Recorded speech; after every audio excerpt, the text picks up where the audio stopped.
ವಿಘ್ನ ಬಂದರು ಗರುಡಗಮನವಾದಂತಹ ನಿನ್ನದೆಯಿಂದ ಅದನ್ನು ಉತ್ತರಿಸಿ ಮುಂದುವರಿಯಬಲ್ಲರು ಎನ್ನುವ ವಿಶ್ವಾಸದಿಂದ ಮುಂದುವರಿದರು. ನಾವು ಯಾರನ್ನು ಪೂಜಿಸಿದ್ದೆವು, ನಂಬಿದ್ದೆವು, ಆ ಅಗ್ನಿದೇವನೇ ನಮ್ಮ ಮೇಲೆ ಮುಗಿದುಬಿಟ್ಟನಲ್ಲ.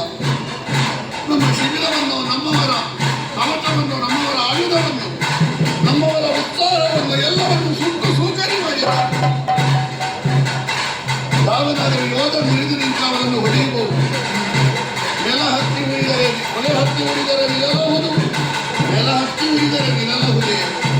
ಅಗ್ನಿದೇವರಿಗೆ ಉಳಿದ ಎಂದಾದರೆ ಎಲ್ಲಿ ತಲೆತಗ್ಗಿಸಬೇಕು, ಎಲ್ಲಿ ಕೈ ಮುಗಿಯಬೇಕು. ಇಷ್ಟು ಗೊತ್ತಿಲ್ಲದೆ ಇದ್ರೆ ಧರ್ಮರಾಯನ ತಮ್ಮನಾಗಿ ಏನು ಫಲ. ಹಾಗಾಗಿ ಅವನ ಮುಂದಾದಲ್ಲಿ ಶರಣಾಗುವುದೇ ಸರಿ. ಜಯ ಜಯ.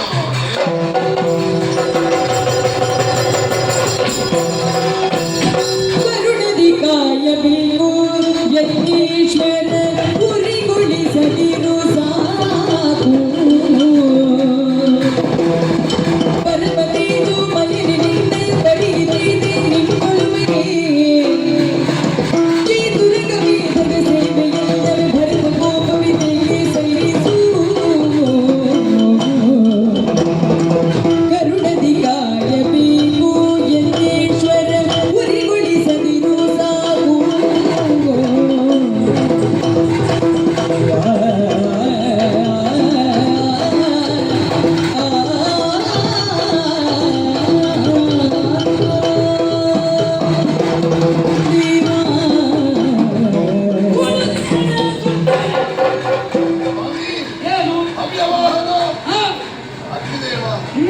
ಕುಣಿದು ನಿಂತೆಯಾ ಸ್ವಾಮಿ? ನಿಜ. ಕುಣಿಯುವುದಕ್ಕೆ ಅಥವಾ ಒಲಿಯುವುದಕ್ಕೆ ನೀನು ಸದಾ ಸ್ವತಂತ್ರ. ಯಾರಲ್ಲಿ ಮುನಿಯುವುದು ಎನ್ನುವುದಾಗಿ ಯೋಚಿಸಬೇಕು. ಅಂದರೆ ಯಾವನೋ ವೈಯಕ್ತಿಕವಾದ ಸಂಬಂಧಕ್ಕೆ ಬಲಿ ಬೀಳುವ ಒಬ್ಬ ಮಾನವನಾದರೆ ಸರಿ, ಇನ್ನು ಹಾಗಲ್ಲವಲ್ಲ. ದೇವ ಪರೋಕ್ಷ ಪ್ರಿಯನಾದವ ಸ್ವಾಮಿ. ಏನು ನಾವು ನಿನಗೆ ಹಾಗೇ ಬಲಿ. ನಾವು ದುಷ್ಟರೇ. ನಾವು ನಮ್ಮತನದ ಅಹಂಕಾರವನ್ನು ಮೆರೆಸುವುದಕ್ಕೆ ಕೈಕೊಂಡೇ ಆಗಬೇಕು. ಅಲ್ಲವಲ್ಲ. ಅಲ್ಲ. ನಾವು ಯಾರು ನಿನಗೆ ಹೊರಗಿನವರು ಅಲ್ಲ. ಕಾಂಡವನ ದಹನದಲ್ಲಿ ನನ್ನ ಹೆಚ್ಚುಗಾರಿಕೆಯನ್ನು, ಪಾತ್ರತ್ವವನ್ನು ಒಪ್ಪಿ ನೀನೇ ಬೇಕಾದನ್ನು ಕೊಟ್ಟಿದ್ದಿ. ಸತ್ಯ. ನಿನಗೆ ಆಗುವುದಿಲ್ಲ ಅಂತ ಕೊಟ್ಟದ್ದು ಅಂತ ಭಾವಿಸುವುದಿಲ್ಲ. ನಾನು ನನ್ನನ್ನೊಂದು ಪಾತ್ರವಾಗಿ ಉಪಯೋಗಿಸಿಕೊಂಡಿದ್ದಿ ಅಂತ ನಾನು ಭಾವಿಸ್ತೇನೆ. ಏನು ನಿನ್ನಿಂದಲೇ ಹುಟ್ಟಿನ ದ್ರೌಪದಿ ಒಂದು ಸಲವೂ ನಿನಗೆ ಸುಡುವಾಗ ಕಾಣಲಿಲ್ಲ. ಇಲ್ಲ. ನೀನು ಸುಡುವುದು ಕೇವಲ ಪಾಂಡವರ ಸೇನೆಯನ್ನು ಮಾತ್ರ ಅಲ್ಲ, ನಿನ್ನ ಮಗಳಾದ ದ್ರೌಪದಿಯ ಮಾಂಗಲ್ಯವನ್ನು ಸುಡುವುದಕ್ಕೆ ಹೊರಟಿದ್ದಿ. ಅಶ್ವಮೇಧ ಮಾಡುವುದು ಅಗ್ನಿ ಸಂತುಷ್ಟಿಗೆ ಅಲ್ಲದೆ ಕೃಷ್ಣರಾಯನು, ಧರ್ಮರಾಯನು, ವ್ಯಾಸರು ಉಪದೇಶ ಮಾಡಿದ್ದಕ್ಕೆ ಋಷಿಕಲ್ಪವು, ದೇವಕಲ್ಪವು ಒಪ್ಪಿದಂತಹ ಆ ಮಹಾದ್ವರಕ್ಕೆ ನಿನ್ನಂತ ದಿಗ್ಪತಿಯಾದವ ಮುನಿದು ನಿಲ್ಲುವುದು ಎಷ್ಟು ಸರಿ, ಎಷ್ಟು ಸರಿ. ಅರ್ಜುನ ಒಲಿದ ನಾರಿನಗೆ ನೀ ಬಳಲದಿರು ಬಲಗುಡದೆ ಕೆಲವು ನಿನಗಾಯಿತಂದೇನು ಸಲ್ಲಿಸುವರು ಕಾಣಿಕೆಯ ಹರಸವಿಸಲಿ ಒಲವಿದು ಜೊತೆಗೊಳ್ಳುವುದನ್ನು ಫಲ್ಗುಣ.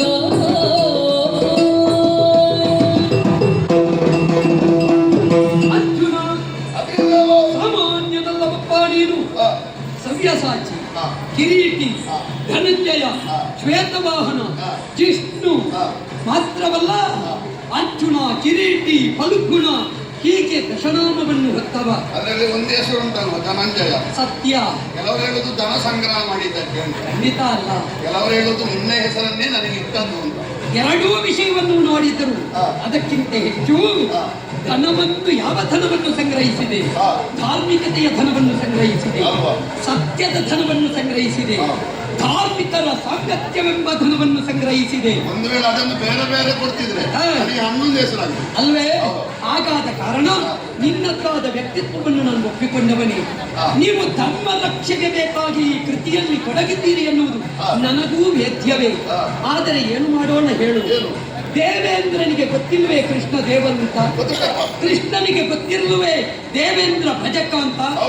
ಆದರೂ ಆ ಗೋವರ್ಧನಗಿರಿಯ ಪ್ರಕರಣ, ಗೋಪೂಜೆ, ಗಿರಿಪೂಜೆಯ ವೃತ್ತಾಂತದಲ್ಲಿ ಇಂದ್ರನ ಮೇಲೆಯೇ ಕೃಷ್ಣ ಕೋಪ ತಳೆಯಲಿಲ್ವೇ? ಒಂದು ಹೇಳಬೇಕಾ, ನಿಜವಾದ ಕಲಾವಿದ ಯಾರು ಗೊತ್ತುಂಟ? ಗೊತ್ತಿದ್ದದನ್ನು ಕೆಲವೊಮ್ಮೆ ಮರೆಯುವ, ನಿಜ ಗೊತ್ತುಂಟು ಅಂತ ಎಲ್ಲ ಹೇಳುವ ಕಲಾವಿದ ಅಲ್ವಲ್ಲ. ಅಲ್ಲ. ಆದ್ದರಿಂದ ಹಾಗಾಗಿ ದೇವೇಂದ್ರ ಒಳ್ಳೆ ಕಲಾವಿದ. ಹಾ. ಹಾಗಾಗಿ ಕೃಷ್ಣ ದೇವರು ಅಂತ ಗೊತ್ತಿದ್ರು ಅವ ಹಾಗೆ ವ್ಯವಹಾರ ಮಾಡಿದ. ಈಗ ಅಕ್ಕನಿಯದ್ದು ಅದೇ ಪ್ರಕಾರ. ಹಾ. ನೀನು ಯಾರು, ನೀವು ಏನು ಅಂತ ಗೊತ್ತುಂಟು. ಹಾ. ಆದರೂ ಈ ರೀತಿ ವ್ಯವಹರಿಸಬೇಕಾದ ಅನಿವಾರ್ಯತೆ ಯಾಕೆ ಬಂತು ಬಲ್ಲೆಯ? ಜ್ವಾಲೆಯ ಅಳಿಯನಾಗಿ ಮಾತ್ರವಲ್ಲ, ನಮ್ಮ ಮನೆಯಾದ ನೀಲಧ್ವಜನ ಮಗಳ ಗಂಡನಾಗಿ ಅನಿವಾರ್ಯವಾಯಿತು. ಆದರೆ ಕೊನೆಗೂ ತುಂಬಿದ ಸಕಲರ ಸಮ್ಮುಖದಲ್ಲಿ ರಣಕ್ಷೇತ್ರದಲ್ಲಿ ಆಡ್ತಾ ಇದ್ದೇನೆ. ಯಾವತ್ತಿದ್ದರೂ ಧರ್ಮಕ್ಕೆ ಜಯವಲ್ಲದೆ ಅಧರ್ಮಕ್ಕೆ ಜಯವಲ್ಲ. ನೀನು ಧಾರ್ಮಿಕ ರೀತಿ ಕೈಕೊಂಡಂತ ಯಜ್ಞ ಕಾರ್ಯದಲ್ಲಿ ಪರಿಪೂರ್ಣ ಯಶಸ್ವಿಯಾಗು.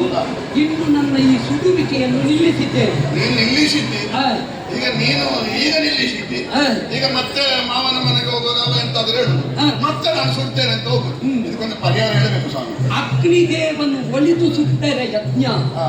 ಅಗ್ನಿದೇವನನ್ನು ಧಿಕ್ಕರಿಸಿ ಅಗ್ನಿಯನ್ನು ಸುಡುಗಾಡಿನ ಅಗ್ನಿಯನ್ನಾಗಿ ಮಾಡಿದ್ರೆ ಮಸಣ ಅಗ್ನಿಯಾಗುತ್ತದೆ. ನೀನೇ 3 ವಿಧದ ಅಗ್ನಿಯಿಂದ ಮೊದಲೇ ಬೇರೆ ಬೇರೆ ವಿಭಾಗವಾದ ಅಲ್ವಾ? ಆದ್ದರಿಂದ ಅವಳ ಮನೋ ಅಗ್ನಿಗೆ ಈ ಅಗ್ನಿಯ ಅನುಗ್ರಹವಿಲ್ಲ. ಇವತ್ತು ಒಂದೇ ಇರುವುದ 3. ನೋಡೋಣ, ಈ ಸಲ ಒಂದರಲ್ಲಿ ಮುಗಿಸಲಿಕ್ಕೆ ಆಗುದಿದ್ರೆ ಆಗುತ್ತದೆ, ಸರಿ. ಇಲ್ಲದಿದ್ರೆ ಒಂದಿಷ್ಟು ಆಚೆ ಈಚೆ ಆದೀತು. ಅಲ್ಲ, ಶ್ವೇತಾಗ್ನಿ ಇರುತ್ತಾ ಒಂದೇ ಅಗ್ನಿ ಇರುವುದಾ? ಒಂದಂತೂ ನಿಶ್ಚಿತ, ನಿರ್ಬಂಧ ಬರುವುದಕ್ಕೆ ಮೊದಲು ಮುಗಿದೇ ಮುಗಿತು. ಸರಿ ಸರಿ. ಅದಿತ್ತಲ್ಲ ಹರಿಯ ಕುದುರೆ ಕುದುರೆ ಕುದುರೆ. ಈ ಕುದುರೆಯನ್ನು ನೀ ಪಡೆದುಕೊಳ್ಳುವುದಕ್ಕೆ ಯಾವ ಅಭ್ಯಂತರವೂ ಇಲ್ಲ. ನೀನೊಂದು ಕೊಡದಿದ್ರೆ ಅವ ಕೊಡ್ಲಿಕ್ಕಿಲ್ಲ. ಅವರಿಗೆ ನಾನು ಬರ್ಬೇಕು ಅಂತಲೇ ಬಂದ. ಗೊತ್ತಾಯಿತು. ಯುದ್ಧ ಇಲ್ಲ ಅಲ್ಲ? ಯುದ್ಧ ಇಲ್ಲ. ನೀನು ಒಪ್ಪುತ್ತಿಯಲ್ಲ ಅವನನ್ನು. ನೀನು ಒಂದು ಬಲ ಹಿಂದೆ ಉಂಟಾಗುವ ಹಾರು, ಆ, ನೀನು ಬಲ ಹಿಂದೆ ತೆಗೆದ್ರೆ ಆ. ಮತ್ತೆ ಬೀಳುವುದು ಅಲ್ವಾ? ಆದ್ದರಿಂದ ನಿನ್ನ ಬೆಂಬಲ ಇಲ್ಲಲ್ಲ. ಅರ್ಜುನ, ನನಗೆ ಕುದುರೆ ಕೊಡಬೇಕು ಅಂತಲ್ಲ, ಕುದುರೆಯನ್ನು ಕಾಣುವಾಗಲೂ ಕೊಡಬೇಕು ಅಂತ ಕಂಡಿತ್ತು. ಅದೇ ಮನೆಯಲ್ಲಿ ಮತ್ತೆ ಸಂಸಾರದಲ್ಲೆಲ್ಲ ಒಂದೊಂದೇ ಹೆಂಡತಿ ಇರುವವರಿಗೆ ಈ ಕಷ್ಟ ಎಲ್ಲ ಇರ್ತದೆ, ನಿಮಗೆಲ್ಲ ಇರುವುದಿಲ್ಲ. ಆಮೇಲೆ ಇರುವುದಿಲ್ಲ. ಯಾಕೆ ಗೊತ್ತುಂಟಾ? ಒಂದು ಎರಡಾದ್ರೂ ಇರ್ಬೇಕು. ಯಾಕೆ ಗೊತ್ತುಂಟಾ? ನಾನು ಸಮಸ್ಯೆ ಮಾಡಿದ್ರೆ ಅಲ್ಲಿಗೆ ಹೋಗ್ತಾನೆ ಅಂತ ಅವಳಿಗೆ ಹೆದರಿಕೆ ಇರ್ತದೆ. ಅದು ನಿನಗೆ ನಿನ್ನ ಹೆಂಡತಿಗೆ ಆ ಹೆದರಿಕೆ ನನಗೆ ನಾನು ಮೇಲ್ಕೊಟ್ಟಿದ್ದೇನೆ. ಇನ್ನು ಎಷ್ಟು ಹೊತ್ತು ಬೇಕಿದ್ರು ನೀವು ಮಾತಾಡಿಕೊಳ್ಳಿ. ಮಾತಾಡ್ತಿದ್ದ ಅವನಿಗೆ ಬೇರೆ ಕಾರ್ಯಕ್ರಮ ಅವನಿಗೆ ನೆನಪಾಗೋದು ಈಗ. ಯಜ್ಞಾಗ್ನಿಯಾಗಿ ಕಬ್ಬಳಿಸುವುದಕ್ಕುಂಟು ನಿರ್ಗಮಿಸ್ತೇನೆ. ಅರ್ಜುನ, ನಿನ್ನನ್ನು ಮನ್ನಿಸಿದ್ದೇನೆ. ನಮ್ಮ ಆತಿಥ್ಯವನ್ನು ಸ್ವೀಕರಿಸಿ ಮತ್ತೆ ಹೋಗುದು. ಅಲ್ಲ, ಇವತ್ತು ಹೋಗ್ಲಿಕ್ಕೆ ಆಗುದಿಲ್ಲ. ನಾಳೆ ಬೆಳಿಗ್ಗೆ ಬೆಳಿಗ್ಗೆ ಅಂತಲ್ಲ, 4 ದಿವಸ ನಿಂತು ಉಪಚಾರ ಸ್ವೀಕರಿಸಿ ನಿಲ್ಲಿಕ್ಕೆಲ್ಲ ವ್ಯವಸ್ಥೆ ಉಂಟಲ್ಲ. ಅಯ್ಯೋ, ಮತ್ತೆ ಬೇಗ ಎಲ್ಲ ಪ್ರಾರಂಭ ಮಾಡಿದ್ರೆ ನಿಲ್ಲಿಕ್ಕೆ ವ್ಯವಸ್ಥೆ ಬೇಕಾ? ಇಲ್ಲಿ ಉಂಟು, ಹೌದು. ಆಯ್ತಾ? ಅಲ್ಲಿ ಉಂಟು, ಅಲ್ಲಿ ಉಂಟು, ಹಿಂದೆ ಉಂಟು, ಅದಕ್ಕಿಂತ ಹಿಂದೆ ಬೇಕಾದ್ರೂ ಉಂಟು. ಸರಿ, ನಮ್ಮ ತುಂಬಾ ಜನ ಇದ್ದಾರೆ. ಈಗ ನಿನ್ನ ಸಮಸ್ಯೆ ಇದು ಕುದುರೆ ಬಿಡುವುದಲ್ಲ, ಹೆಂಡತಿ ಅಂತಲ್ವ, ಅರ್ಧಾಂಗಿಯ ಸಮಸ್ಯೆ. ನಮ್ಮ ಮನೆಯಲ್ಲಿ ಒಂದು ಕುದುರೆ ಉಂಟು. ಹೌದಾ? ಮುಂದೆ ಹೇಳ್ಬೇಕು. ಪಟ್ಟಿ ಇಲ್ಲದ ಕುದುರೆ ಅದನ್ನು ಬಿಡ್ಲಿಕ್ಕೆ ಆಗುದಿಲ್ಲ ಅಲ್ಲ. ಏನಾಗದೆ? ಮೊದಲೊಬ್ಬ ಮಹಾಪ್ರಾಜ್ಞ ಹಾ, ಒಂದು ವಿಶೇಷ ಸಂದರ್ಭದಲ್ಲಿ ಒಂದು ಮಾತು ಹೇಳಿದ. ಏನು? ಈಗಲೂ ನನಗೆ ಕನಸಿನಲ್ಲಿ ಕಾಣ್ತದೆ ಅದು. ಏನದು? ಓದಿ ಮುಗಿಸಲಿಕ್ಕೆ ಆಗದೇ ಇರುವ ಹೊತ್ತಗೆ ಅಂತ ಹೇಳಿದ್ರೆ ಹೆಂಡತಿ. ವಿಷಯ ಆದ್ರೆ ಒಂದುಂಟು. ಈಗ ನಾವು ಮೈಗೆ ಒಂದು ಅಂಗಿ ಧರಿಸ್ತೇವೆ, ಲೆಕ್ಕಕ್ಕಿಂತ ಹೆಚ್ಚು ತುರಿಸಿದ್ರೆ ಏನ್ ಮಾಡ್ತೇವೆ? ಏನ್ ಮಾಡ್ತೇವೆ? ತೆಗ್ದು ಬಿಸಾಡೋದು. ಇಲ್ಲ, ಏನ್ ಮತ್ತೆ? ಅದನ್ನು ಬಿಸಿನೀರಿನಲ್ಲಿ ತೊಳೆದಿಟ್ಟೆ. ಇದು ಬಿಸಿಲಿನಲ್ಲಿ ತೊಳೆದ್ರು ಮತ್ತೆ ಕಾಡಿದ್ರೆ ಹೊಸದು ತಗೊಳ್ಬೇಡವಾ? ಅಲ್ಲ, ಬಿಸಿನೀರಿನಲ್ಲಿಯೂ ಅದು ಹೋಗದೇ ಇದ್ರೆ ಇವನಿಗೆ ಚರ್ಮ ರೋಗ ಉಂಟು ಅಂತಾನೆ. ಹಾಗಲ್ಲ, ಇದು ಬಿಸಿ ನೀರಿನಲ್ಲಿ ತೊಳೆದು ಹೋಗುವುದಲ್ಲ. ಒಂದು ಅದು ಇಲ್ಲದೆ ಹೋದ್ರೆ ಆ ಅಂಗಿ ನಿನಗೆ ಕೊಡು. ಬೇಡ, ಬೇಡ, ಬೇಡ. ಅಲ್ಲ ಅಲ್ಲ ಅಲ್ಲ, ಇದು ಬಿಸಿ ನೀರಲ್ಲಿ ಹೋಗ್ತದೆ ಅಂತ ಉಂಟಾ? ನೀನು ಯಾಕೆ ತಣ್ಣೀರಿನಾಗೆ ಮಾಡುದು? ಒಮ್ಮೆ ಬಿಸಿ ನೀರಾಗು. ಆಯ್ತು.